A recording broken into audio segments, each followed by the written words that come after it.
Pronto? Então vamos iniciar esse nosso encontro com a oração. Vamos ficar em pé. Pelo sinal da Santa Cruz, livre-nos Deus, nosso Senhor, dos nossos inimigos. Em nome do Pai, do Filho e do Espírito Santo. Amém.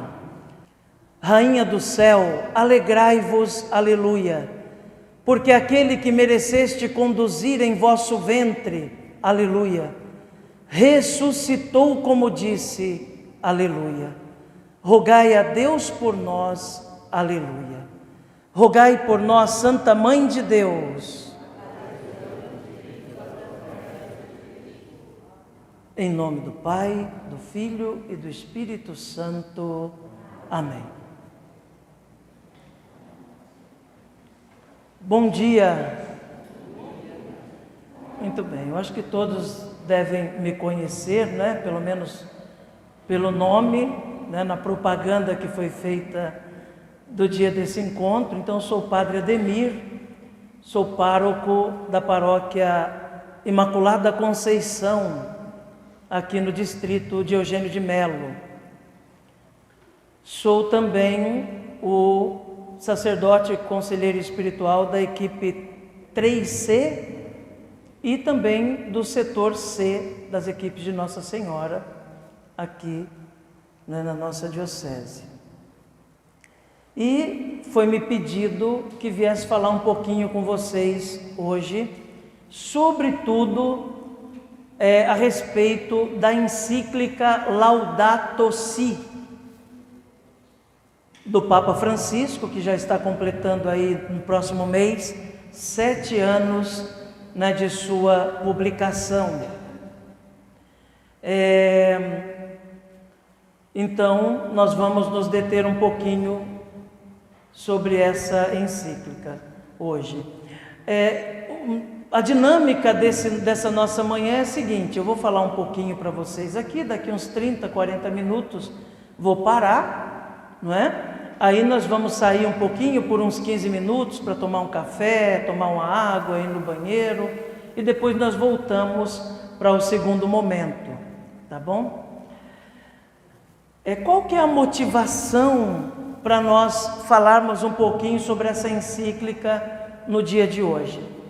Primeiro que sobre ela vem versando o nosso tema de estudos esse ano, não é? Trechos desse documento, dessa encíclica do Papa Francisco.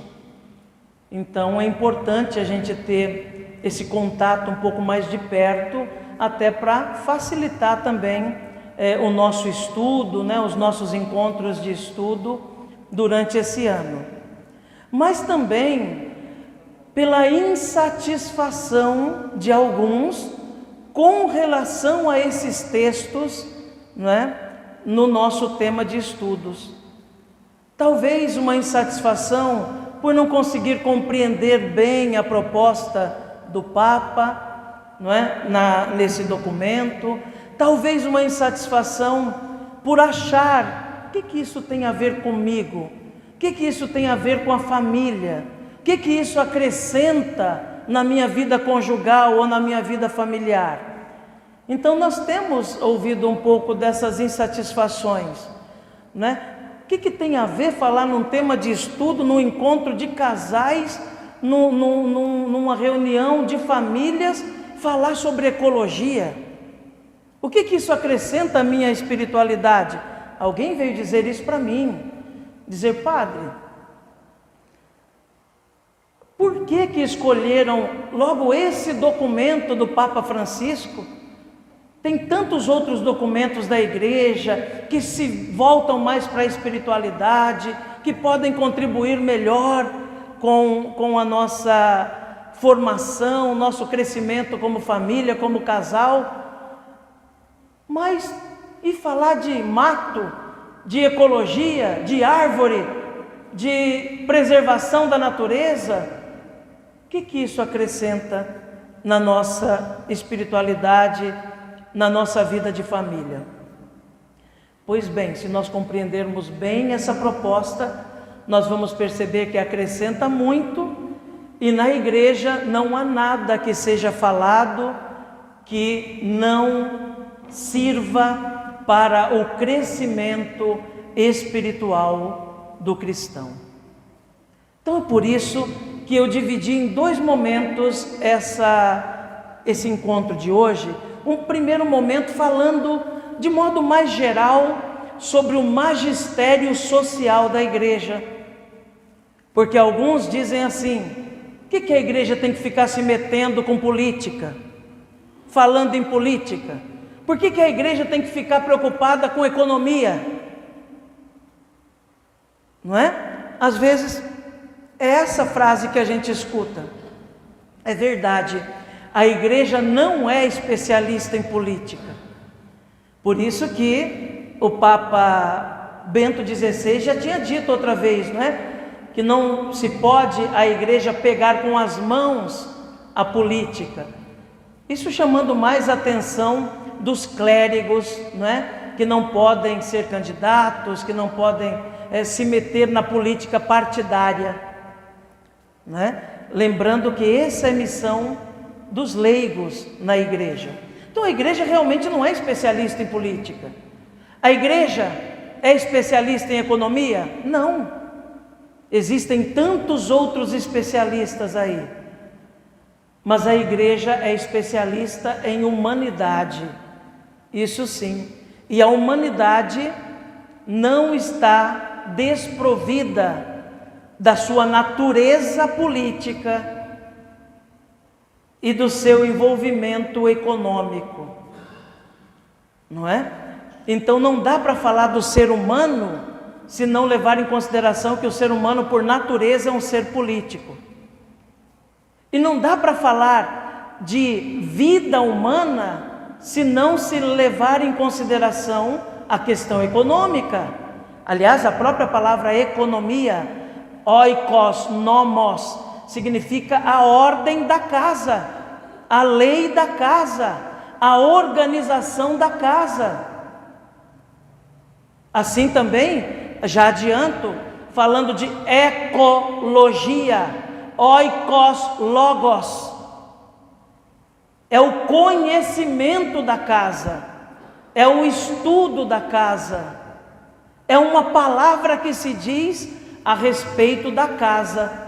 Por isso que a Laudato Si é justamente essa preocupação com a oikos, com a casa comum da humanidade. Então a igreja sempre terá uma palavra sobre política e sobre economia, de modo geral, né? Nesse contexto social a falar. Então, esse primeiro momento, a proposta é nós conhecermos um pouquinho sobre o magistério social da igreja, para ver que não é uma coisa à parte. Quando nós falamos de Laudato Si, que é um documento, uma encíclica social, que entra dentro do magistério social da igreja, tem a ver com a nossa espiritualidade, tem a ver com a nossa vida familiar, tem a ver com a vida conjugal daqueles que foram chamados para essa missão e essa vocação. Tem a ver com a humanidade. E por isso não é algo estranho para nós, não é? E não deve ser tomado como algo que não nos acrescenta, mas deve ser visto de fato como algo que faz parte da nossa vida cotidiana. Se nós compreendermos assim, nós vamos aproveitar melhor esses meses que ainda sobram, que ainda faltam para terminar o ano, né, dentro do nosso tema de estudo, né, conforme é proposto mensalmente, tá bom? Então, falando de magistério social da igreja, isso. Doutrina social da igreja, vocês já devem ter ouvido falar nisso, não é? Doutrina quer dizer ensinamento oficial da igreja, aquilo que rege a nossa vida na igreja, não é? E a doutrina social é a doutrina no que diz respeito às coisas sociais. Bom, primeiro ponto, a Sagrada Escritura é o ponto de arranque do pensamento social cristão. Porém, entre o testemunho bíblico e o momento presente, existe uma longa história de intervenções da igreja sobre questões sociais. Aqui é importante saber que a preocupação da igreja com questões sociais não é uma coisa nova, não é uma coisa agora do século XX. A raiz ou o ponto de partida está na Escritura. Mas a igreja, em todas as épocas, se preocupou e preocupa com a questão social. Porque não dá para dissociar o ser humano de aspectos que são fundamentais para a sua existência. Não dá para falar do ser humano apenas como um ser espiritual. Não dá para falar do ser humano apenas como um ser psíquico, ou como um ser biológico, ou apenas como um ser social. Não dá para fazer essa dissociação. Quando essa dissociação, existe essa tentativa, nós caímos no fanatismo. Se é para a parte religiosa, espiritual, não é? Podemos cair na indiferença simplesmente, se vermos o ser humano apenas como uma parte biológica. Então o ser humano é esse complexo. Por isso a igreja, que é especialista em humanidade, nunca deixou de lado a sua preocupação com a vida social, com as questões sociais. Sob a expressão intervenções, nós falamos que a igreja sempre realizou intervenções, não é? Nós compreendemos uma ampla gama de manifestações do pensar cristão sobre os problemas sociais, desde as doutrinas dos santos padres até as intervenções dos pontífices em forma de encíclicas, passando pelas pregações dos pastores e as reflexões dos moralistas. Então, para quem não sabe, quando nós falamos os santos padres, nós não estamos falando dos papas atuais, tá? Quem são os santos padres? São aqueles homens que, desde o início da igreja, foram responsáveis pela sistematização da fé católica, da fé cristã. Já desde o final do primeiro século até o sexto século, esses homens e algumas mulheres também, intelectuais, homens e mulheres de cultura, não é, que tiveram a obrigação, que se sentiram na obrigação de levar para além das fronteiras de Israel ou da Palestina o conhecimento sobre Cristo morto e ressuscitado.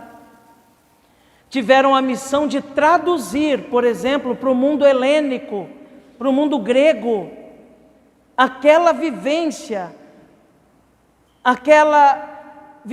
espiritual, concreta, do mistério de Cristo.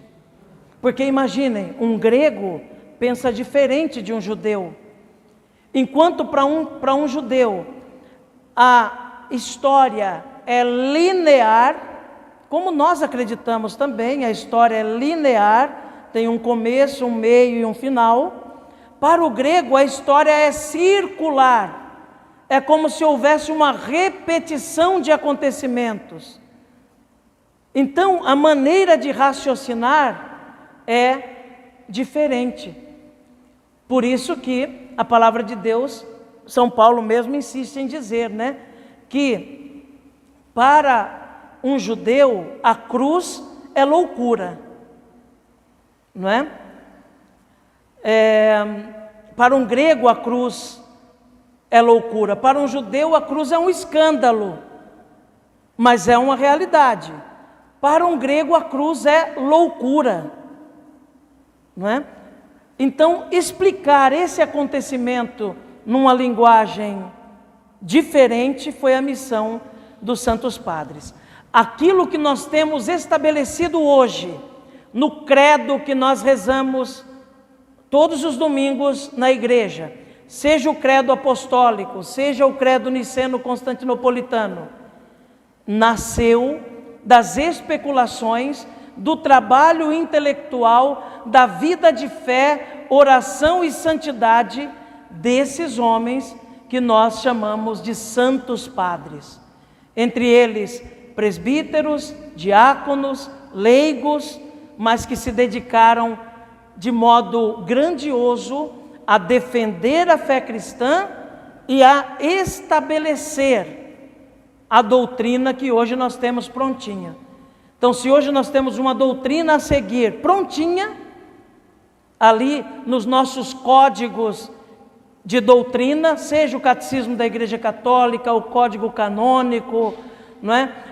Os documentos papais que vão aparecendo conforme a história vai se desenvolvendo, nós devemos isso aos padres da igreja ou aos pais da igreja, como também são chamados.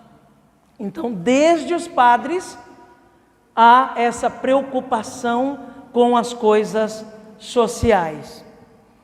Essa multiplicidade de formas se diversifica ainda mais segundo as diversas situações geográficas e nacionais. É claro, cada espaço, cada localidade traz os seus problemas concretos.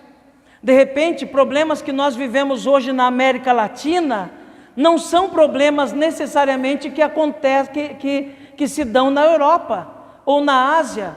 Da mesma forma, problemas graves sociais que podem acontecer no continente africano não são uma realidade ainda para nós, não é? Então, as dificuldades, os problemas vão surgindo de acordo também com a localidade, as situações geográficas e nacionais.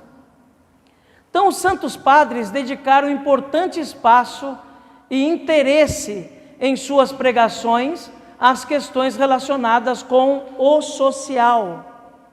Por outro lado, os períodos florescentes da teologia em geral sempre foram também pontos altos do desenvolvimento da doutrina social cristã. Então, nada tem de estranho que Santo Tomás de Aquino tivesse o intento de tratar de forma sistemática muitas questões de tipo social. Santo Tomás já está ali no século XIII. Então, ele toca de modo sistemático em questões sociais do seu tempo e não de forma isolada, porque a igreja, desde o começo, teve a sua preocupação com as questões sociais. Desde o começo. Não é? E de modo muito especial ali no período dos padres da igreja, dos santos padres, entre o final do século I e o século VI. Porém, aqueles que manifestam particular interesse por tais temas são os extraordinários pregadores e confessores do século XV italiano, entre eles Bernardino de Siena, Antonino de Firenze, quem em sua Suma Teológica evidencia uma surpreendente familiaridade com costumes comerciais do seu tempo. Então veja que existe um crescendo na sistematização de um pensamento social da igreja. Se lá nos Santos Padres o pensamento social estava ali, misturado nas suas homilias, nos seus sermões, nas publicações possíveis naquele momento, não é?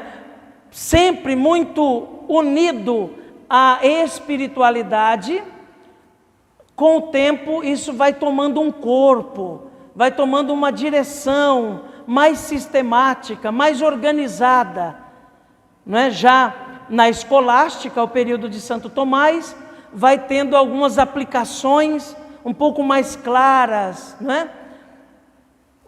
E sistemáticas, e vai tomar um rosto, digamos assim, bem peculiar a partir do século XV, não é? Com os italianos, depois também com os espanhóis, os pensadores espanhóis, que vão refletir sobre temas especificamente sociais. Por exemplo, no século XV e século XVI, vai haver muito aquela preocupação com o descobrimento das Américas, aquela preocupação sobre os escravos, sobre os índios, não é? Por exemplo, são levados tanto para Portugal como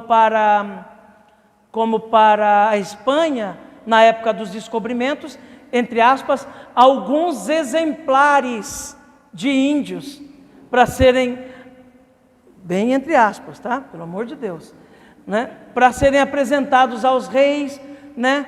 Como um povo novo, ou uma situação nova, não é? E diante disso começa uma reflexão bastante pesada entre os moralistas, não é? Por exemplo, para dizer, é moral ou não ter índios, né? Esses povos que estão lá em outras terras, como servos, como se fosse uma categoria inferior, não é? Enfim, toda essa discussão ali, né? Os pensadores da igreja, né? Os teólogos e filósofos também, preocupados com essa situação. Depois, na época, não é, da escravatura também dos africanos, né? Grandes discussões vão surgir, grandes documentos vão surgir também, não é? Com posições diferenciadas, até que a igreja se posicionasse, né, em forma de doutrina, de lei, não é, para defender esses povos. Mais tarde, são os teólogos do século de ouro espanhol, como eu comentei agora, né? Aqueles que aportam uma contribuição inestimável à formação da doutrina social cristã. Então aparece aí Francisco de Vitória, que criou a base do moderno direito internacional, Luiz Molina, Francisco Soares, Cardeal Juan de Lugo. Estes homens responderam de maneira competente aos problemas de tipo econômico, social e político que surgiram no seu tempo. Então vejam, a igreja nunca foi indiferente às questões sociais. Nunca foi. A igreja, ela não é exclusivamente voltada para a espiritualidade. Ela é espiritual? É, mas ela não é exclusivamente voltada para a espiritualidade. Ou poderíamos dizer ainda assim, tudo que a igreja faz e vive, que diz respeito à humanidade, seja em caráter social, religioso, econômico, político, é uma expressão da sua espiritualidade. Talvez aí seja uma afirmação um pouco mais completa, não é? E um pouco mais coerente. Então a igreja sempre esteve preocupada com essas questões.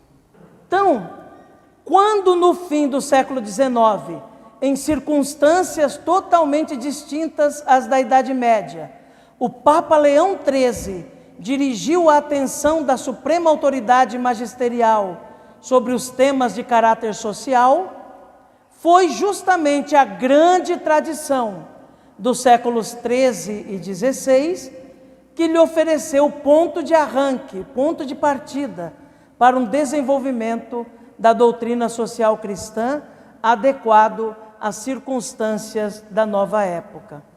Então veja, nós vamos afirmar ali que o Papa Leão XIII, com a sua encíclica Rerum Novarum, quer dizer, sobre as coisas novas, inaugura o que hoje nós compreendemos como doutrina social da Igreja. Então, a doutrina social da Igreja vai ser esse corpus teológico, não é? E doutrinário, que inclui os documentos dos papas, sobretudo, mas também dos bispos, em caráter social. Então, é inaugurada com a Rerum Novarum o que nós chamamos de doutrina social da Igreja. Mas não vamos esquecer que toda a base está lá desde os Santos Padres e, sobretudo, na sistematização que foi sendo realizada, sobretudo nos séculos XIII e XVI. É onde os papas vão buscar as bases para o seu pensamento social, né? Do nome à realidade. Entendemos por doutrina social da Igreja o conjunto ou o corpus de ensinamento que possui a Igreja sobre os problemas de ordem social. Desde o ponto de vista cronológico, se delimita este fato desde a intervenção de Leão XIII, com a encíclica Rerum Novarum, que foi em 1891, até os nossos dias.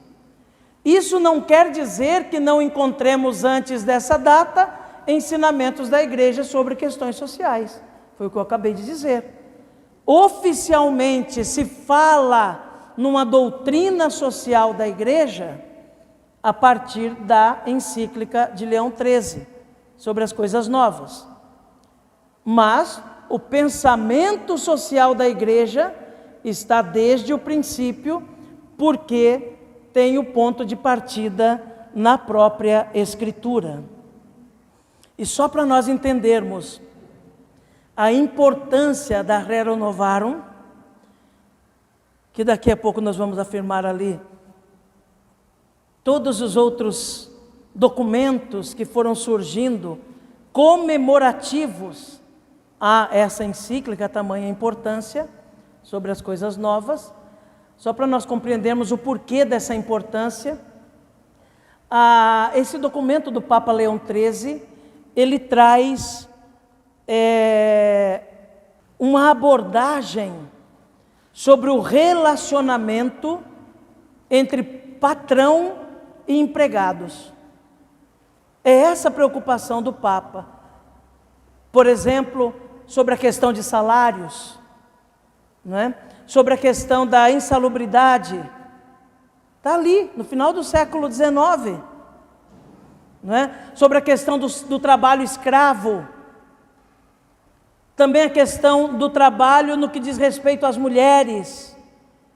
Veja a preocupação do Papa no final do século XIX. Agora eu pergunto para vocês, isso tem a ver com a nossa vida espiritual ou não? Tem. Porque o ser humano é um complexo e um composto de diversas áreas. E uma área não caminha bem se a outra não vai legal. Não é?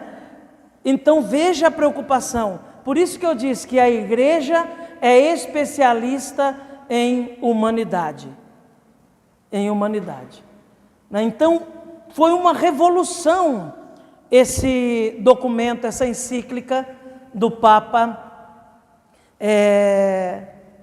Leão XIII, justamente num período que se começava as grandes disputas, digamos assim, guerras entre patrões e empregados, não é? E uma situação muito agravante, não é?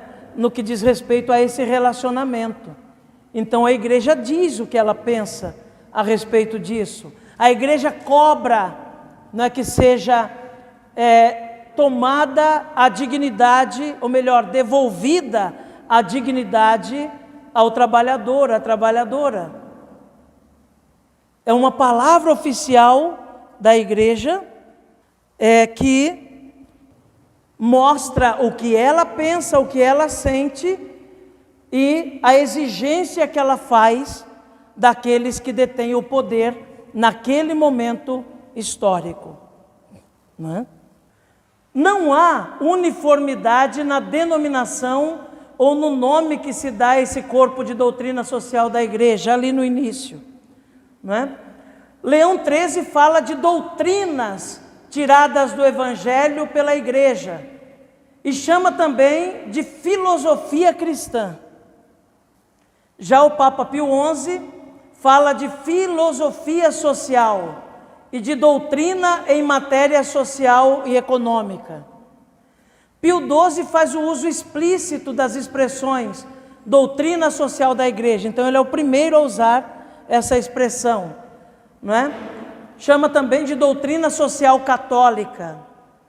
João 23 também fala de doutrina social, e assim vai se sedimentando sempre mais, o nome desse corpus de doutrina social.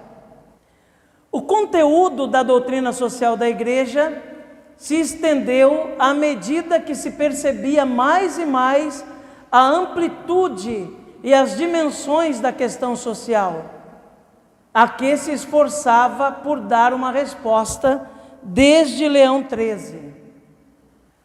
Esse desenvolvimento da problemática e do objeto analisado está em estreita relação com o desenvolvimento histórico das relações sociais, na sociedade econômica moderna e com o da reflexão contemporânea, cada vez mais atenta ao complexo dos dados, às múltiplas dimensões da realidade econômico-social e à amplitude do objeto. Então, o que acontece? Sempre vão surgindo problemas novos, mas a base para a reflexão é sempre o pensamento anterior. Sempre vai ser base para a reflexão, para que se possa chegar a uma reflexão nova, e ao mesmo tempo trazer resultados novos, podemos dizer, como é que eu posso dizer isso? Resoluções novas para os problemas sociais novos. Agora, que elementos integram esse corpus de doutrina social da igreja? Se pode entender de diversas maneiras, segundo se incluam maior ou menor número de intervenções, tanto no seu aspecto formal como em sua dimensão concreta. Assim, nós podemos considerar como doutrina social da igreja. O que é a doutrina social da igreja? São as intervenções dos papas nas chamadas encíclicas sociais. Esse é o núcleo mais fundamental da doutrina social. Também as intervenções dos papas em outras formas de magistério, menos qualificadas, desde o ponto dogmático, como, por exemplo, os discursos dos papas, as cartas nas semanas sociais, as alocuções, tinha um outro gênero que o Papa Pio XII usava muito, as radiomensagens, Então, são essas intervenções também, digamos assim, menos importante do que as encíclicas, mas que tem o seu peso também de doutrina. Também as intervenções dos bispos em conferências episcopais, ou outras intervenções particulares, E a síntese que os teólogos têm feito a partir dos dados anteriores, tendo em conta os princípios cristãos deduzidos da lei natural e do ensinamento da Sagrada Escritura. Por outro lado, é necessário precisar aqueles que são os responsáveis por essa doutrina social. O Papa, para a Igreja Universal, os bispos para as igrejas locais, quando individual ou coletivamente, nas suas conferências nacionais e regionais, manifestam sua opinião com respeito a questões fundamentais e concretas da vida social. E também os homens doutos, tanto eclesiásticos como leigos, que se têm consagrado com todo empenho ao estudo da ciência social e econômica, conforme as exigências do nosso tempo. Então, aqui, com esse conteúdo nuclear, a gente vai encerrar, tá bom? Só para a gente entender os documentos que foram surgindo, né, nesse tempo. Os principais documentos sociais dos papas e do Concílio Vaticano II são bastante conhecidos. O primeiro, que inaugura esse momento, né, da doutrina social, é a Rerum Novarum de Leão XIII. E veja a importância desse documento, que 5 papas insistiram em comemorar esse grande aniversário. Estão escrevendo uma nova encíclica, escrevendo um novo documento a partir de problemas sociais encontrados naquele momento histórico, fazem uma homenagem a Rerum Novarum. Não é que repetem o documento, mas a partir de um problema concreto de hoje, o Papa escreve uma encíclica para responder àqueles problemas, para orientar a orbe cristã e dá um nome ao documento, né, e lança justamente no aniversário da Rerum Novarum. Então, por exemplo, Pio XI escreve a 40º ano, né? Ele, sucessor de Leão XIII, cuja iniciativa tendeu a prolongar nos novos tempos, mediante a encíclica do 40º aniversário, não é?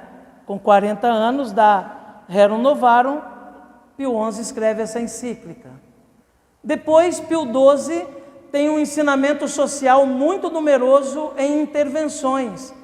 É de se destacar a mensagem de Pentecostes de 1941, para comemorar o aniversário de número 50 da Rerum Novarum.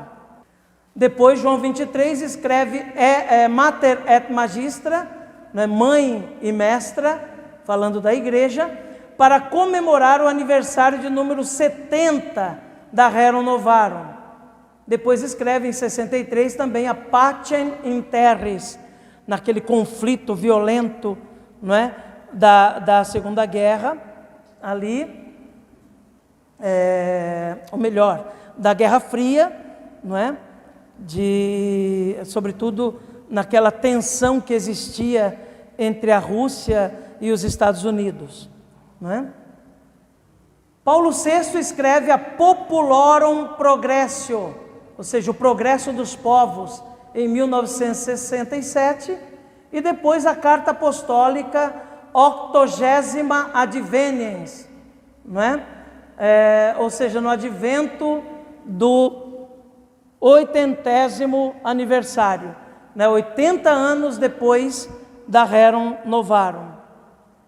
O Concílio Vaticano II escreve ali a Constituição Pastoral Gaudium et Spes, que também é voltado para questões sociais, e marcando o centenário da encíclica Rerum Novarum, o Papa João Paulo II promulgou em 1º de maio de 91 a carta encíclica Centésimos Anos, comemorando os 100 anos da Rerum Novarum de Leão XIII. Antes desta, no entanto, em 14 de setembro de 81, João Paulo II escreveu também sua primeira encíclica social, publicada no 90º aniversário da Rerum Novarum, a Laborem Exercens, que trata sobre o trabalho humano e os problemas sociais. Depois, em 30 de dezembro de 87, escreveu sua segunda encíclica social, Sollicitudo Rei Socialis, que fala sobre o autêntico desenvolvimento do homem e da sociedade, após 20 anos da Populorum Progressio de Paulo VI. E Bento XVI escreve a Caritas in Veritate, que também é uma encíclica social. É a sua primeira encíclica versando sobre vários temas socioeconômicos, numa altura em que o mundo, cada vez mais globalizado, era devastado por uma profunda crise econômica e financeira. A encíclica foi publicada em homenagem ao 40º aniversário da Populorum Progressio, aquele documento do Papa Paulo VI. Bento XVI, sem tirar a importância da Rerum Novarum, sustenta que os ensinamentos da Populorum Progressio estão mais próximos dos problemas da primeira década do século XXI.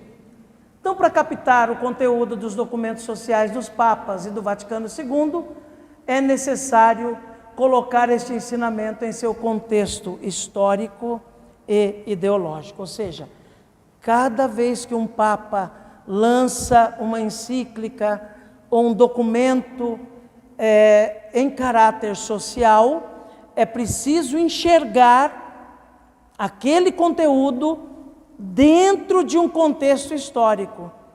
Por isso que vão se sucedendo os papas e novos documentos sociais, novas exortações sociais, novas preocupações sociais vão aparecendo, que são material para a confecção de novos documentos, de um pensamento sempre atualizado da Igreja.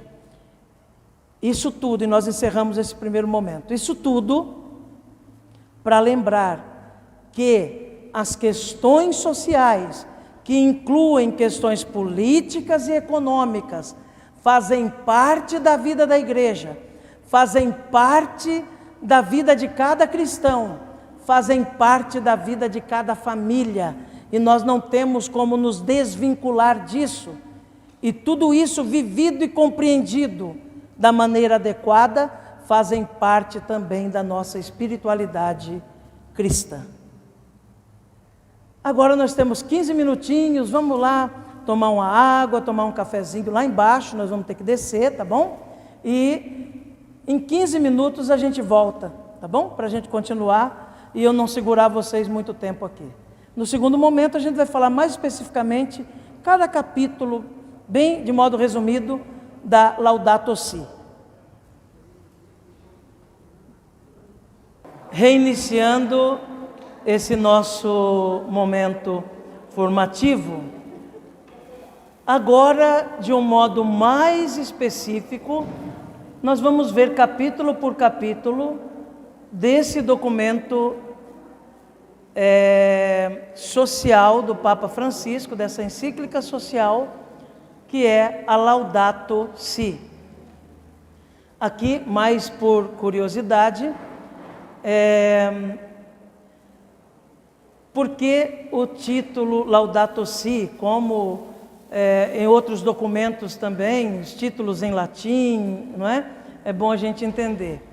Sempre num documento oficial, um documento pontifício oficial, o documento recebe o nome das primeiras palavras expressas naquele documento, não é? Então, se você tomar o texto original em que foi escrito a Laudato Si, vai começar justamente com essa expressão, Laudato Si, seja louvado,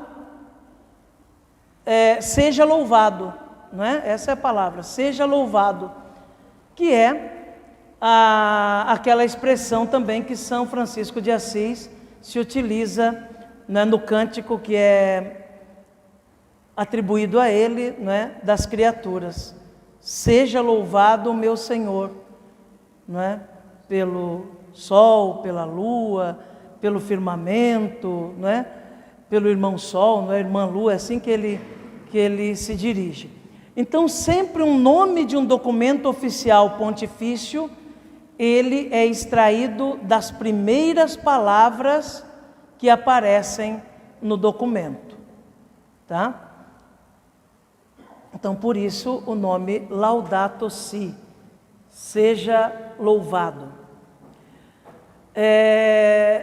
Trata do cuidado da casa comum.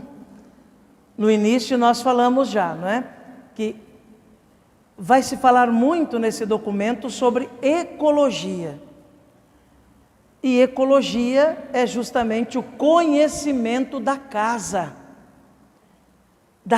comum, que é o mundo, que é a criação, não é? Então é sobre isso que vai tratar todo o documento. Mas nós vamos perceber que, principalmente quando o Papa fala de ecologia integral, nós vamos perceber que todo o conteúdo desse documento não está voltado apenas para a natureza, no sentido, na natureza da criação, no sentido das árvores, da preservação dos rios. É muito mais amplo do que isso, não é? Nós vamos, por exemplo, pensar numa ecologia familiar. A nossa casa, como família, também faz parte da casa comum, que é a criação, não é?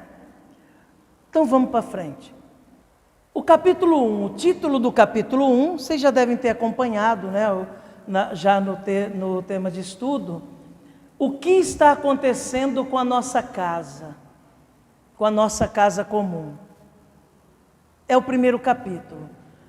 O primeiro capítulo da encíclica é uma tentativa de localizar a crise ecológica, fazendo um diagnóstico dos sintomas principais. O título do capítulo indica claramente se tratar do ver no método pastoral, ver, julgar e agir. Então, existe um método pastoral que foi criado pela Ação Católica na Europa e depois foi absorvido na América Latina, na teologia e na pastoral, que é o método ver, julgar e agir. Ver a realidade, tomar conhecimento do que está acontecendo, sem emitir nenhum julgamento. O julgar, a partir da iluminação da revelação divina, não é? E também da ajuda que as ciências nos dão para conhecer a realidade, nós vamos percebendo as causas que levaram àquela situação. E depois o agir, que são as pistas de ação diante de um ver a realidade, de um conhecer as suas causas. Qual é o meu posicionamento? Como eu posso ajudar? Como eu posso dar a minha contribuição para mudar a realidade? Não é? Então, o capítulo 1 é o ver, não é? Perceber aí o que está acontecendo no mundo, não é? Perceber essa crise ecológica, fazer um diagnóstico, não é? Dos sintomas que já se fazem sentir no mundo hoje, por causa dessa crise ecológica. O que está acontecendo de tão grave que mereça a dolorosa consciência de todos? Essa pergunta orienta a primeira parte da encíclica e o Papa nos recorda. Então o Papa vai nos orientando já, nos recordando algumas coisas, não é, que podem ser vistas nesse primeiro capítulo, não é? Então, primeiro, que se vê, o diagnóstico, não é? Poluição causada pela indústria, pela queima de combustíveis, pelos agrotóxicos, pelos resíduos não biodegradáveis que tornam a terra, nossa casa comum, um depósito de lixo. Também problemas ligados à cultura do descarte, que precisam ser enfrentados por um modelo circular de produção em que se modere o consumo, se recicle e se reutilize. Não é? É uma realidade. Até aqui não tem nenhum juízo, não é? Das causas, enfim, é o ver a realidade. Então o Papa começa por apontar, olha, é isso que nós conseguimos ver no mundo de hoje. Depois o aquecimento sistêmico global, por efeitos naturais e por ação direta da atividade humana, que libera gases de efeito estufa, pondo em perigo a vida na Terra de boa parte da população mundial. É outra realidade que está presente e que nós não podemos ignorar e achar que não é conosco. Mesmo que nós não sintamos diretamente, sei lá, no lugar em que nós moramos, no ambiente que nós frequentamos, mas é uma realidade do mundo e que mais cedo ou mais tarde chega até nós também. Depois, as águas, sua qualidade, sua escassez, afetando principalmente os pobres, ferindo-lhe a dignidade inalienável. Há pouco tempo atrás, nós enfrentamos uma grave crise no que diz respeito à água, que já tinha sido predita há uma década atrás. Foi aquele sufoco, não é, com os reservatórios aí esvaziando, toda aquela situação.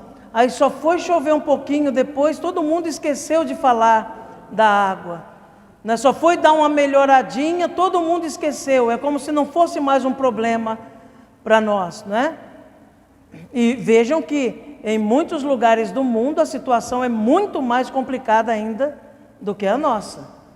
Depois a perda da biodiversidade, que poderia nos ser útil, não é, recursos para a produção e para a pesquisa em favor do humano, mas sobretudo, sentencia o Papa, a perda da diversidade de espécies, que devem ser avaliadas pelo valor em si dessas espécies e não somente para nós. Por nossa ação predatória, diz profeticamente o Papa, milhares de espécies já não darão glória a Deus com sua existência, sugerindo uma ecologia do profundo que ultrapassa o utilitarismo imediato como critério do bom. Então, o que é isso? Não é? A pessoa olha muitas vezes para a criação apenas como algo que pode servir-lhe, e não para a criação em si mesma. Então, por exemplo, a perda de diversas espécies, da biodiversidade das espécies.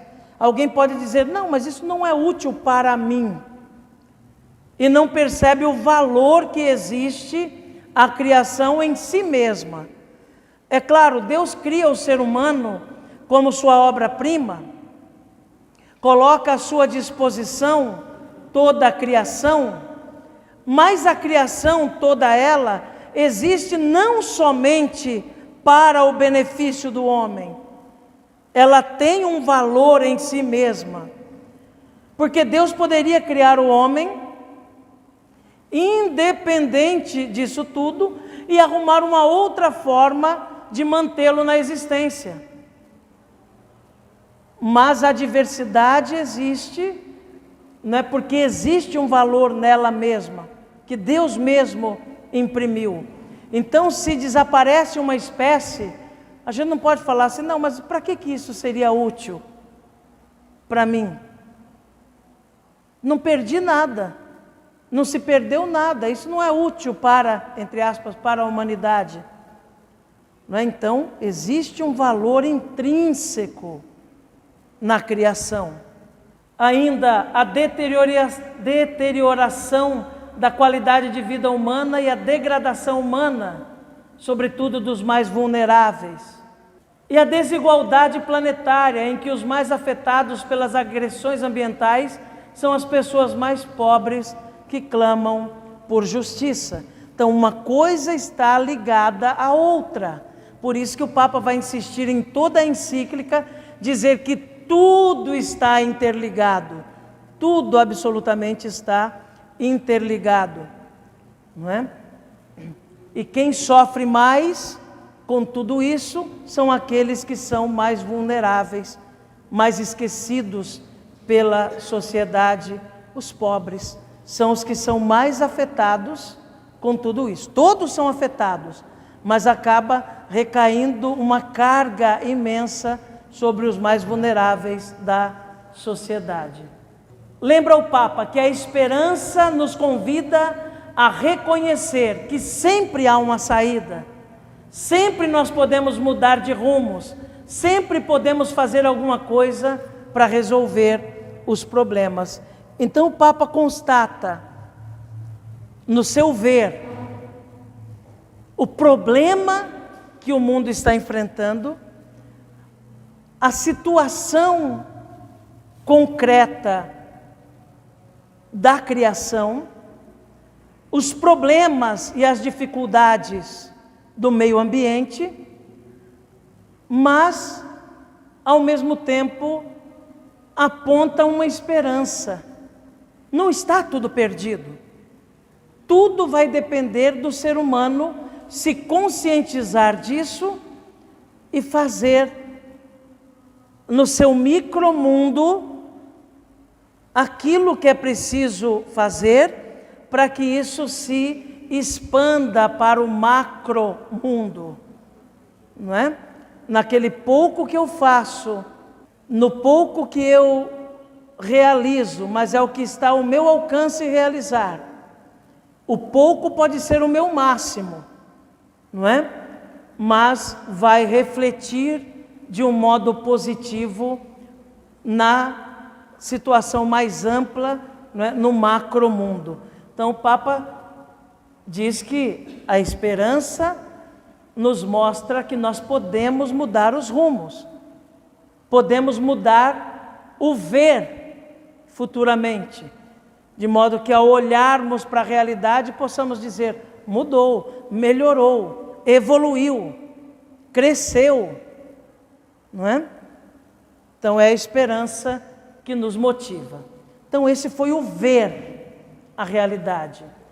Agora vem o capítulo 2, que é a primeira parte do julgar. O capítulo 2 e o capítulo 3 vai entrar no segundo ponto do método pastoral, ver, julgar e agir, é o julgar. O capítulo 2 vai nos trazer a luz da revelação de Deus, sobre tudo das Sagradas Escrituras, e o capítulo 3 vai nos trazer a luz da ciência atual, que vai nos ajudar, não é, a encontrar, ver as raízes de tudo isso, não é, para que possamos ter uma atitude concreta depois. Então o segundo e o terceiro capítulos, como eu disse, são intitulados o Evangelho da Criação e a raiz humana da crise ecológica. É o que constitui o momento do julgar, no método ver, julgar e agir. O momento julgar é um momento de lançar luzes para compreender a realidade no horizonte das Escrituras e à luz da ciência. Então, mesmo que a encíclica, e aqui é importante entendermos, seja dirigido a todos e não só aos católicos, que o Papa dirige a todos os homens e mulheres de boa vontade, não é? O Papa não se exime de falar também, sobretudo, a partir do Evangelho. Que como igreja, eu posso fazer uma avaliação passando ao largo do Evangelho, deixando de lado o Evangelho. Não, toda direção que parte de um pensamento eclesial tem que ter como base e ser iluminado pela palavra de Deus, pela revelação divina. Não tem como ser diferente. Em nome da igreja não se pode falar se não for iluminado pelo Evangelho. Então não adianta vir com aquele discurso moderninho, né, de dizer não, eu tenho que estar em diálogo com a cultura, com as ciências, e por isso eu coloco de lado a revelação. Não, só vai haver diálogo verdadeiro se eu levar aquilo que é próprio meu, daquilo que eu recebi. Então, por isso o Papa, mesmo falando para todos, ele não pode se eximir de falar a partir do Evangelho, não é? No capítulo 2, então, o Papa parte de duas perguntas orientativas. Primeira pergunta: que luz a fé oferece para que se cuide da natureza e dos mais vulneráveis? O que a fé traz de novo? O que a fé me orienta para cuidar da natureza e dos mais vulneráveis? E depois, quais os compromissos ecológicos que brotam de nossa convicção de fé? Né? Que é uma resposta que precisa ser dada também. Se eu tenho fé de verdade, automaticamente eu devo ter um compromisso com o mundo. Eu tenho que participar do desenvolvimento do mundo. Eu preciso demonstrar de forma concreta a fé, em atitudes concretas, também em nível ecológico. Bom, em primeiro lugar, somos feitos à imagem de Deus. É isso que a palavra de Deus nos ensina. E com dignidade, somos alguém e não algo. Isso nós sabemos, sobretudo, pela revelação divina. Mas somos alguém ao lado de Deus e da natureza, em estreita relação de interconexão. Nós não somos seres isolados, ou super seres acima das outras coisas, simplesmente. As narrativas bíblicas da criação apontam para essa harmonia, dessa tríplice relação, ou seja, o homem, Deus e a natureza, né? Mas nós vemos também nas Escrituras que o pecado rompe essa harmonia. E por causa do pecado, o ser humano se torna agressivo, violento e injusto. Começa a explorar a natureza, rompe com Deus, negando Deus. E com isso acaba negando o próximo e matando. Não é? Então a revelação nos mostra que o pecado entrando no mundo, ele quebra a harmonia. No entanto, não somos Deus e por isso não podemos dispor do resto da natureza como bem entendemos, lembra o Papa. O mandato de dominar a criação significa cultivar e guardar a criação e não destruir e subjugar. Muitas vezes essa expressão, não é? Que está lá no Gênesis, inclusive, de que o ser humano, que Deus diz, né? Manda o ser humano dominar a criação, é muito mal compreendida também. O Papa deixa isso muito claro, às vezes até em ambientes religiosos, em discursos religiosos. Dominar não quer dizer usar do jeito que eu quero, me colocar por sobre a criação, usufruir da criação sem critérios, me dispor das outras vidas ou até das outras criaturas inanimadas da maneira que eu bem entendo. Não. O dominar significa cuidar, justamente. Não é? E isso precisa ser devidamente compreendido. Somos chamados à responsabilidade Há uma responsabilidade por parte do ser humano em preservar aquilo que é de Deus, a terra e tudo que existe nela, sobretudo os animais, porque a culminância da criação não é o ser humano, mas o sábado da confraternização. Não é assim que está lá naquela genealogia da criação, não é? No livro do Gênesis?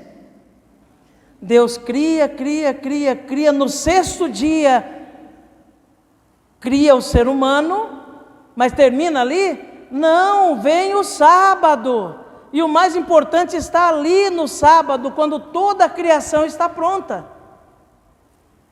Então nesse pensamento, o ponto alto da criação não é a criação do homem que vem para dominar as outras criaturas, mas é o todo da criação que se manifesta no sábado do descanso de Deus. É o momento da confraternização de todas as criaturas. Pela criação, obra de amor e não do acaso, cada coisa, mesmo a que nós julgamos mais insignificante, recebe um selo de dignidade pelo bem-querer de Deus a cada um dos seres criados. Criação significa ato livre de Deus que opera, não por necessidade, mas por liberdade e amor. Essa postura repropõe uma ecologia do profundo, em que tudo o que é merece ser respeitado por aquilo que é, não por aquilo que pode nos servir. Lembra que nós falamos agora há pouco, né? O Papa mesmo lembra que não podemos ter uma visão utilitarista. Se isso aqui me é útil, eu dou valor. Se não me é útil, eu desprezo. Não. A criação deve ser valorizada por aquilo que ela é, e não pela sua utilidade para o ser humano. Essa postura repropõe uma ecologia do profundo, né? A terra, as montanhas, as águas, o sol, a lua, e não só os seres vivos, são, no dizer do Papa, carícias de Deus, manifestações do divino. A comunhão universal, ou a união íntima com os outros seres da natureza, deveria nos fazer sentir como mutilação em nós, as mutilações que provocamos a qualquer dos seres. Além do que, causar mal aos animais nos predispõe a causar mal aos humanos. E causar mal aos humanos nos predispõe a causar mal aos animais. Tudo está interligado. Lembra que eu falei agora há pouco disso? O Papa repete muitas vezes isso no documento. Tudo está interligado. E como o coração é um só, a miséria que leva a maltratar um animal não tarda a manifestar-se na relação com as outras pessoas. É assim. Quem por prazer destrói a criação é capaz de, por prazer também, mais cedo ou mais tarde, destruir o ser humano. Jesus está longe de se desinteressar por este mundo, pelo corpo, pelo trabalho, e a sua vida, morte e sobretudo a sua ressurreição glorificam toda a criação. E esta já não aparece como uma realidade meramente natural, mas recebe em Jesus ressuscitado uma marca indelével de sobrenaturalidade e plenitude, né? E aí nós entramos no terceiro capítulo, que é dentro desse julgar, só lembrando, são 6 capítulos, a encíclica Laudato Si. Dentro desse julgar, o pensamento da ciência, o auxílio da ciência, que nos ajuda a compreender, não é, as causas daquela situação que foi vista inicialmente. À luz da revelação, nós percebemos que o pecado entra no mundo, o homem se deixa levar pelo pecado, né, e com isso destrói a natureza, destrói a si mesmo, não é? Mas é Jesus quem dá, com a sua Páscoa, sua paixão, morte e ressurreição, a capacidade do homem se regenerar. E com isso a capacidade do ser humano também tomar a sua decisão por cuidar de si e cuidar de toda a criação. Aqui o Papa traça uma análise crítica da raiz humana da crise ecológica. O Papa deixa claro que a tecnologia não é um mal em si. Muitos demonizam a tecnologia e a técnica. O Papa mostra claramente que não é um mal em si o desenvolvimento tecnológico. Pelo contrário, é fruto da criatividade e inventividade humana a serviço do nosso bem-estar. E não há como não louvar, diz o Papa, o progresso no campo da medicina, por exemplo, das comunicações, das engenharias, que nós alcançamos nesses últimos 200 anos. Então, a tecnologia não é um problema, o desenvolvimento técnico e tecnológico em si mesmo não é um problema. Quando bem orientada, a tecnologia pode produzir coisas maravilhosas ao serviço de todos, mas não dá para ignorar o perigo que ela representa quando concentrada em algumas mãos apenas. E o perigo cresce porque o imenso crescimento tecnológico não foi acompanhado por um desenvolvimento do ser humano quanto à responsabilidade, aos valores e à consciência. Então, o grande problema é a supervalorização da tecnologia e da técnica, que muitas vezes quer substituir o ser humano. E o ser humano, não estando preparado para compreender os limites da técnica e da tecnologia, muitas vezes se vê no direito de explorar aquilo que não é permitido explorar. Compreende que existe uma capacidade infinita de exploração. A ciência muitas vezes se afirma como irreprovável e infinita, e o problema está aí. Por exemplo, a questão da própria experimentação humana. Enquanto nós entendemos que é possível a ciência fazer experimentos com pessoas humanas no sentido terapêutico, de ajudar a pessoa, por exemplo, através do estudo do genoma, poder conhecer uma dificuldade, uma doença pré-existente numa criança, por exemplo, que ainda está no ventre da mãe, e a partir dali, através de uma experiência, poder sanar, às vezes ainda no ventre da mãe, aquela dificuldade, ou seja, de uma forma terapêutica. E isso nós compreendemos como legítimo. Outros querem levar a ciência a, por exemplo, experimentos de forma alterativa. O que é isso? Que vai mudar a identidade do ser humano. Já existem notícias, às vezes a gente vê isso em filmes de ficção, mas já existem notícias, por exemplo, de governos que produzem um ser humano ideal, seja para a guerra, seja tentando criar uma raça superior, e com isso altera a identidade do ser humano. Ou aqueles que ainda vão para um laboratório, e, olha, eu quero que o meu filho tenha olho azul, ou quero que tenha pele de tal jeito, quero com essas características, quer dizer, alterando a identidade, alterando o código genético, para alterar a identidade do ser humano. Isso é só um exemplo, no que diz respeito a experimentos com seres humanos. Então, a ciência ela tem limites, A tecnologia, ela tem limite, sim. A ideia de que tudo é ilimitado e infinito é o que leva a esse tipo de destruição da própria natureza. Mas lembra o Papa que se desenvolveu a técnica e a tecnologia de um modo tão rápido que o ser humano não evoluiu na sua consciência e na sua responsabilidade diante dos seus atos.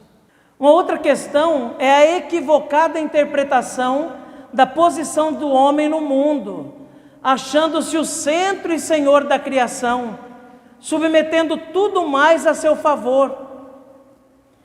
É a responsável maior pela nossa ação agressiva e irresponsável da natureza. É preciso reconhecer, diz o Papa, que tudo está conectado, interligado. E que não há superior e inferior, dominador e dominado, mas uma comunidade de vida que ao homem cabe bem administrar. Em outras palavras, o ser humano não é dono da criação, não é dono da natureza, ele é só o administrador.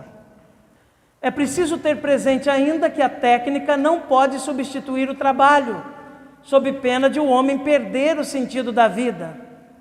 Quanto à inovação biológica, manipulação genética, vegetal ou animal, não representam o mal em si, desde que orientados dentro dos limites éticos, que não tragam consequências que sejam descontroladas e prejudiciais à saúde e ao meio ambiente. Então, a técnica, a tecnologia, a ciência não são o mal em si.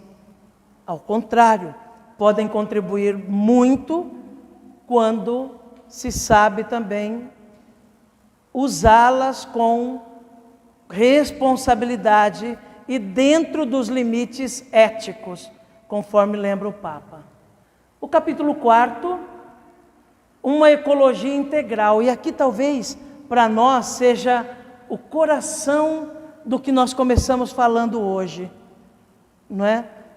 Que tem a ver também com a nossa espiritualidade, tem a ver também com a nossa vida cotidiana. Não é uma palavra isolada da igreja, como se não fizesse parte da nossa história. Então esse quarto capítulo, considerado o coração da encíclica, pois é nele que transparece o que o Papa entende ser a solução no trato da questão ecológica. Trata-se do pensar de forma integral, porque, como em várias ocasiões o texto lembra, tudo está conectado. E se tudo está conectado, então será fundamental pensar numa forma integrada como os seres vivos se relacionam entre si e com o meio ambiente. É exatamente isso que o Papa entende por ecologia integral. E o faz destacando várias possíveis dimensões do todo. Vejam só. Primeiro, a ecologia ambiental e ecologia social. Não é? Lembrem que ecologia significa o estudo da casa, o conhecimento da casa. Não é?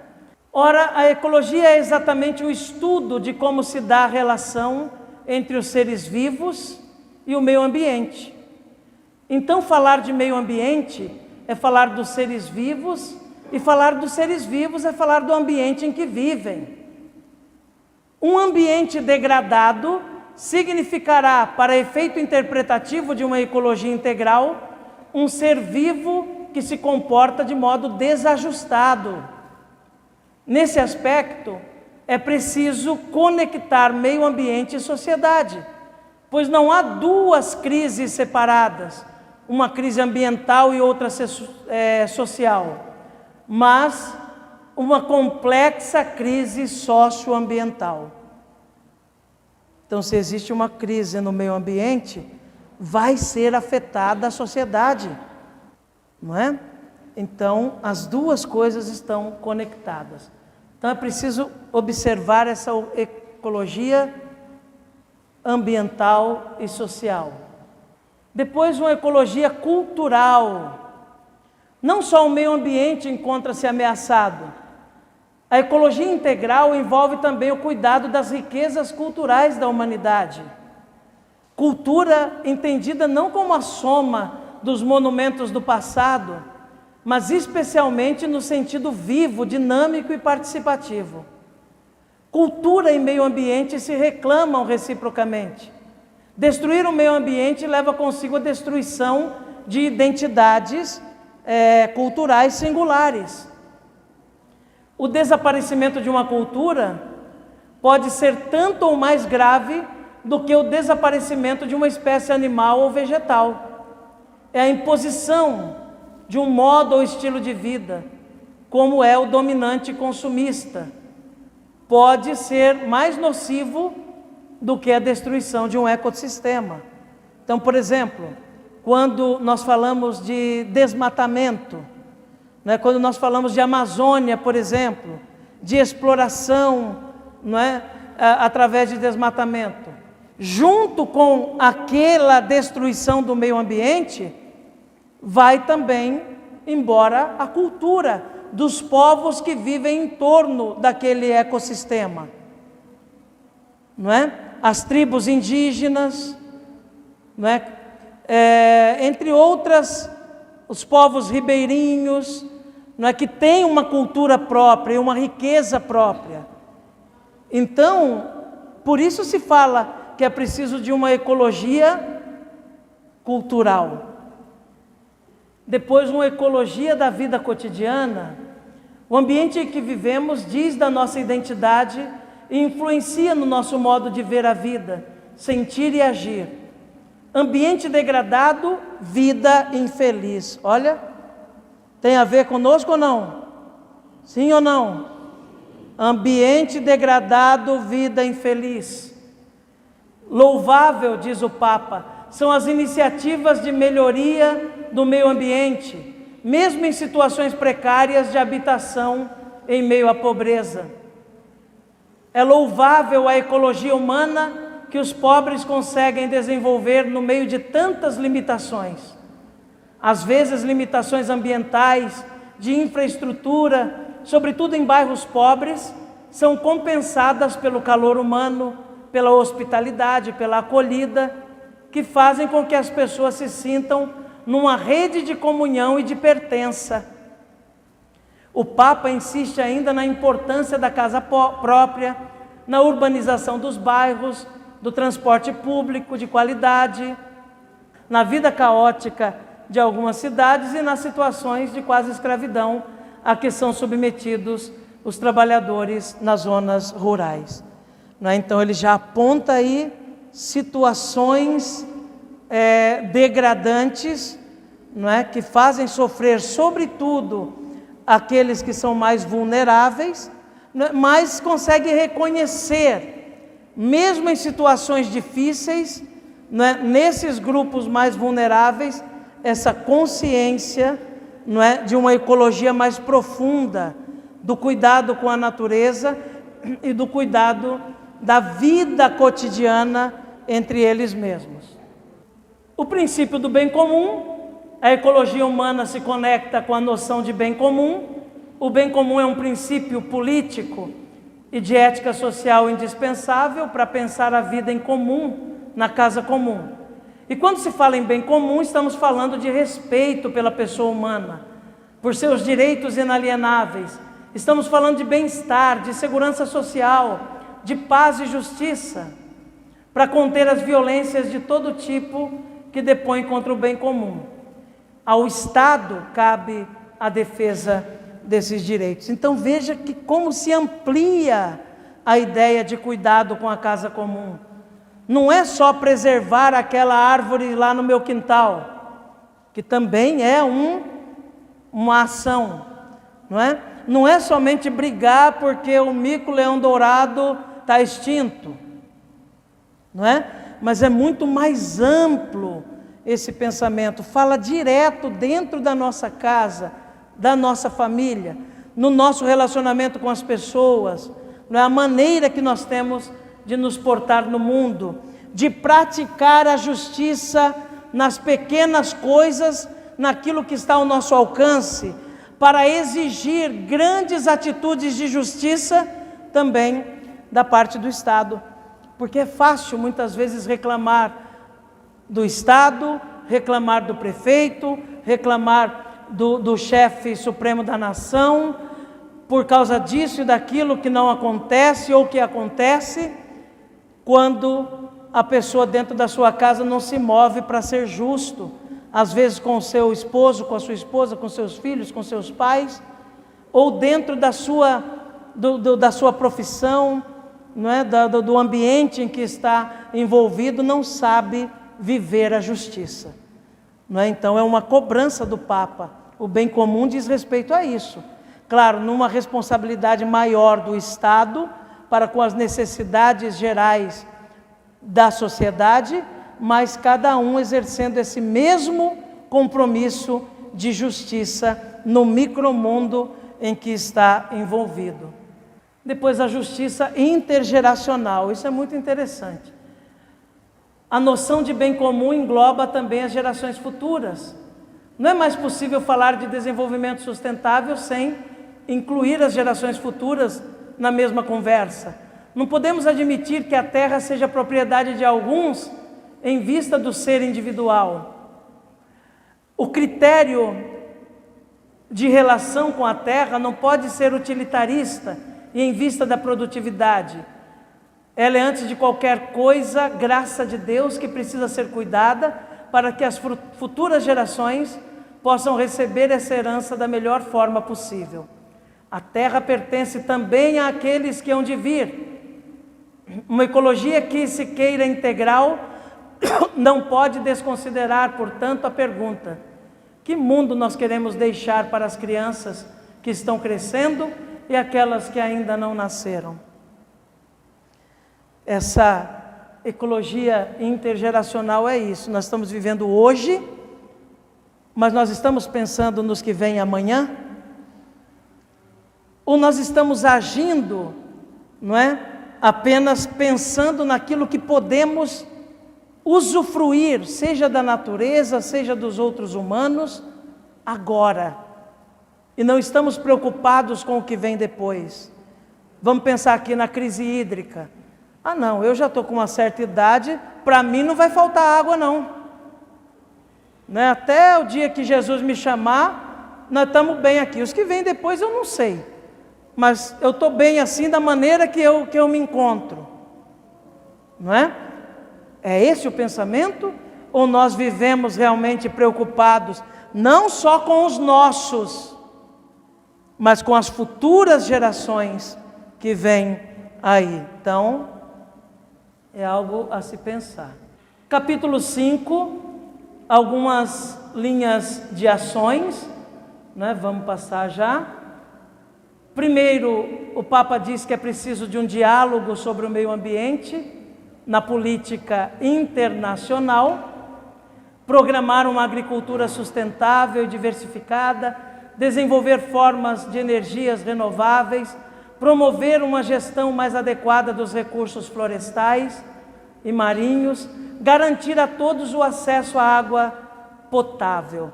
Então o Papa fala da necessidade de um diálogo internacional, né, para poder sanar essas dificuldades.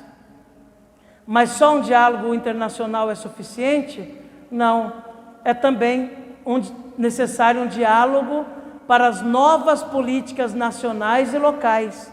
As questões referentes ao meio ambiente não são só um problema de organismos internacionais. Sempre nós vemos aí reuniões, né, internacionais sobre o meio ambiente e tal. É um espaço de diálogo, sim. E nós, como igreja, temos uma palavra a dizer. Mas não só. É preciso que também no interior das nações, não é, seja colocado esse diálogo.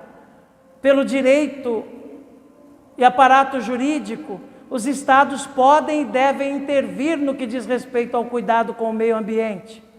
Nesse aspecto é preciso pensar ao longo prazo e não somente no imediato da vida política.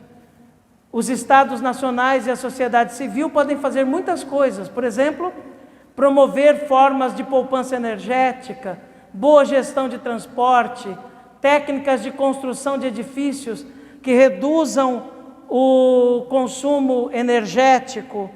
Quer dizer, os próprios estados na nação podem realizar coisas concretas, viáveis, que contribuam na preservação ecológica.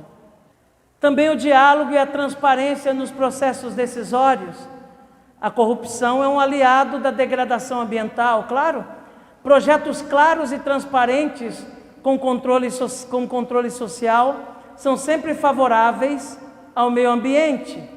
Qualquer projeto de impacto ambiental deveria passar por estudos interdisciplinares e independentes das pressões políticas e econômicas. A transparência, não é fundamental.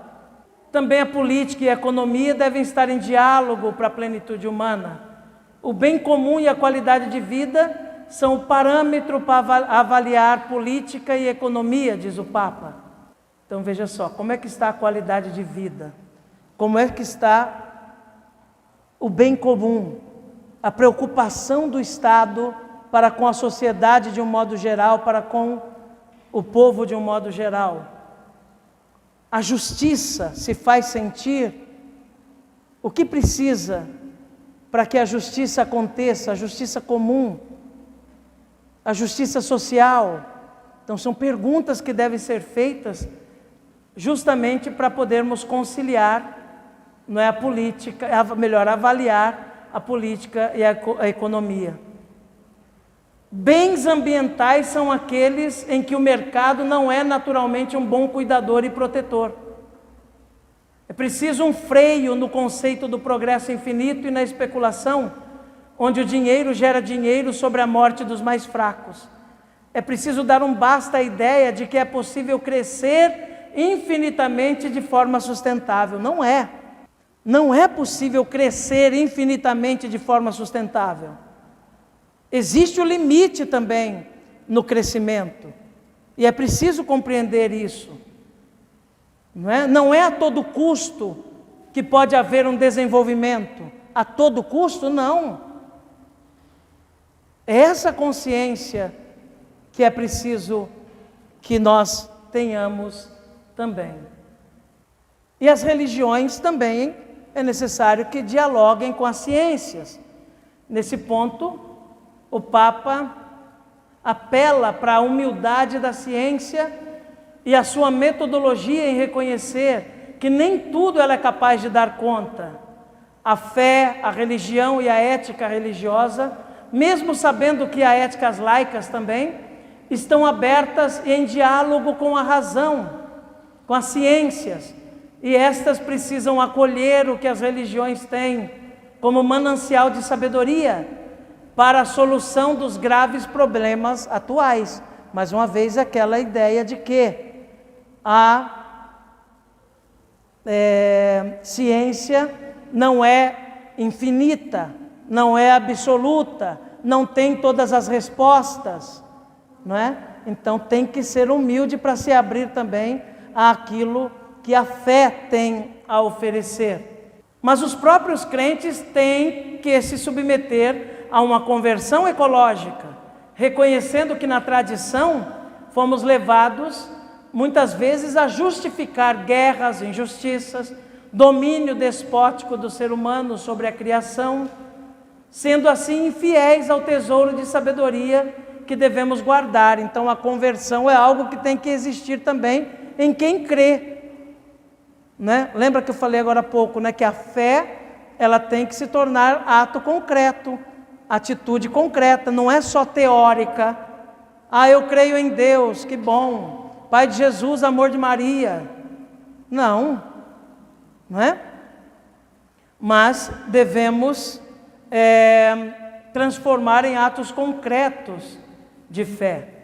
De outro lado, é fundamental um diálogo entre as próprias ciências, pois as especializações tendem ao isolamento e à fragmentação. Torna-se também necessário um amplo diálogo entre os movimentos ecológicos, para que o bem comum seja o grande horizonte e não cada um ficar defendendo o seu interesse próprio.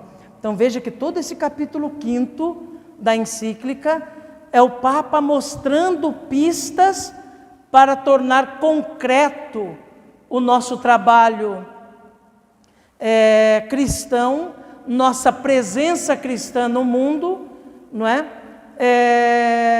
Defendendo a natureza, cuidando da casa comum.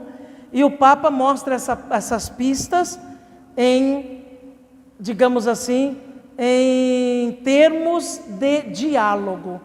Diálogo internacional, diálogo com as próprias autoridades da nação, diálogo com as religiões, diálogo com as ciências, para se chegar àquilo que se espera.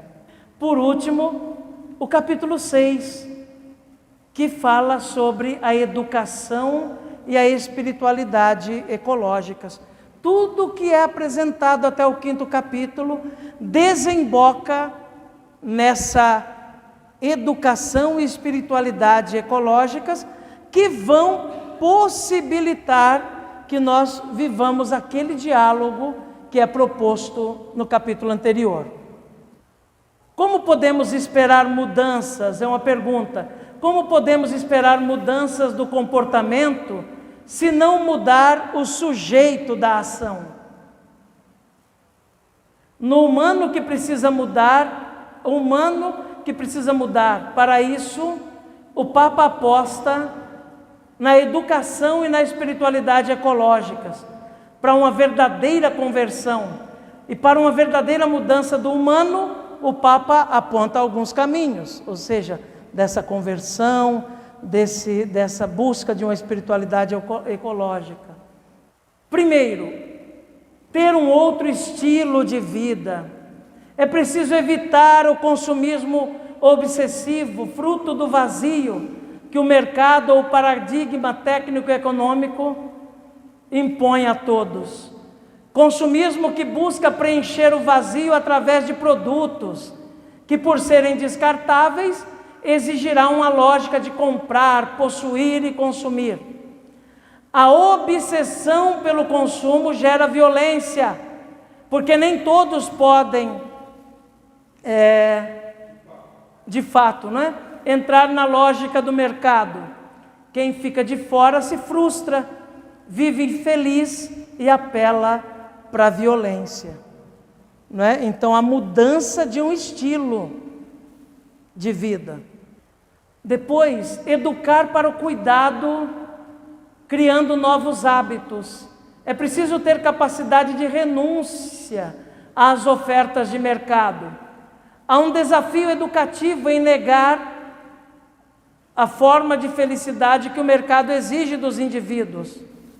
E para uma boa educação ambiental, não basta não causar danos à natureza de forma direta, mas é preciso se conscientizar dos mitos da modernidade baseados na razão instrumental, ou seja, no individualismo, no progresso ilimitado, na concorrência, no consumismo, no mercado sem regras, que é isso que tem sido apresentado aí como válido. Então, o Papa chama atenção para isso. Não adianta, não é suficiente não matar o bichinho, ou não cortar aquela árvore, ou preservar a natureza visível. Não, é preciso mudar o estilo de vida e é preciso adquirir novos hábitos, tomar uma nova consciência, de que esses mitos da modernidade não são válidos para nós, e nós cristãos de um modo especial. O Papa fala também da conversão ecológica. Para os cristãos, o Evangelho pode ser fonte de uma espiritualidade ecológica que muda a forma de pensar, sentir e viver. Os cristãos têm uma tradição rica e, se recuperada em favor de uma espiritualidade ecológica, mas tem que vencer os obstáculos do realismo pragmático, que tomou conta da vida, e da passividade que os impede de mudar hábitos. Para isso, o encontro com Jesus é a fonte principal de conversão. A experiência de Deus verdadeira, não só artificial, o encontro verdadeiro com Cristo nos leva a mudar o estilo, a tomar consciência e agir de modo cristão, né? Recuperando aquela consciência que já desde o princípio a igreja tem. Não podemos nos esquecer de São Francisco de Assis, como aquele que encarnou a conversão ecológica, tratando a todos de irmãos e sendo incapaz de fazer o mal sequer à menor das criaturas. E alegria e paz, exorta o Papa. A conversão ecológica implica em ser feliz e alegre, e viver em paz com o mínimo necessário e não com o máximo permitido. Isso é interessante, não é? Nós temos que saber viver em paz com o mínimo necessário, mesmo que seja permitido mais. Se eu posso chegar ao mais, ótimo. Mas e se eu não posso chegar ao mais? Eu vou ser infeliz porque eu tenho o mínimo necessário? É essa consciência que a gente tem que ter, não é? O ser humano, ele deve ser capaz de ser feliz com o mínimo necessário, mesmo que ele possa chegar ao mais que lhe é permitido, não é? Se ele é feliz com o mínimo, ele vai continuar sendo feliz com o máximo que ele pode, não é? Agora, existem muitos que nunca estão satisfeitos, então são incapazes de ser felizes, mesmo com o máximo que lhes é permitido, não é? Alegrar-se com o pouco que se tem e não com o muito que se poderia ter e que causa angústia. Este é um segredo da espiritualidade cristã. A sobriedade é libertadora. É preciso recuperar o ato de rezar, de saber agradecer, de contemplar, para mudar a forma de pensar, de sentir e de viver, que hoje estão ancorados, infelizmente, na posse e no consumo. Glória ao Pai, ao Filho e ao Espírito Santo.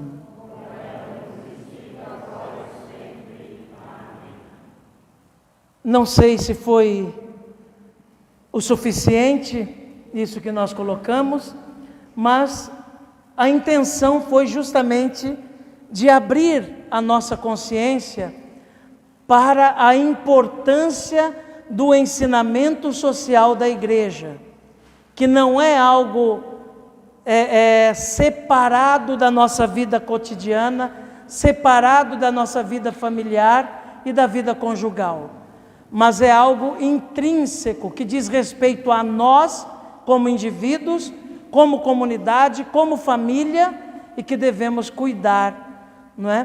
Para que realmente possamos desenvolver também a nossa vida espiritual. Então, muito obrigado pela atenção de todos.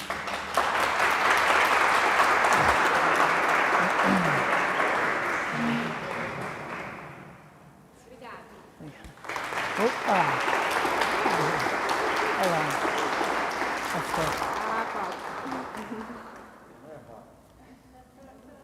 Aí. Muito bem. Fez em mim maravilhas, santo é o seu nome. A minha alma engrandece o Senhor e exulta meu espírito em Deus, meu Salvador, porque olhou para a humildade de sua serva. Doravante as gerações hão de chamar-me de bendita. Poderoso fez em mim maravilhas e santo é o seu nome. Seu amor sempre se estende sobre aqueles que o temem. Manifesta o poder de seu braço, dispersa os orgulhosos, derruba os poderosos de seus tronos e eleva os humildes. Sacia de bens os famintos, despede os ricos sem nada. Acolhe Israel, seu servidor, fiel ao seu amor, como havia prometido aos nossos pais, favor de Abraão e de seus filhos para sempre. Ao Filho e ao Espírito Santo, no princípio, agora e sempre. Amém. Poderoso fez em mim maravilhas e santo é o seu nome. O Senhor esteja convosco. Por intercessão da bem-aventurada e sempre Virgem Maria e de São Matias apóstolo, desça sobre vós a bênção de Deus Todo-Poderoso, Pai, Filho e Espírito Santo. Vamos em paz e que o Senhor nos acompanhe.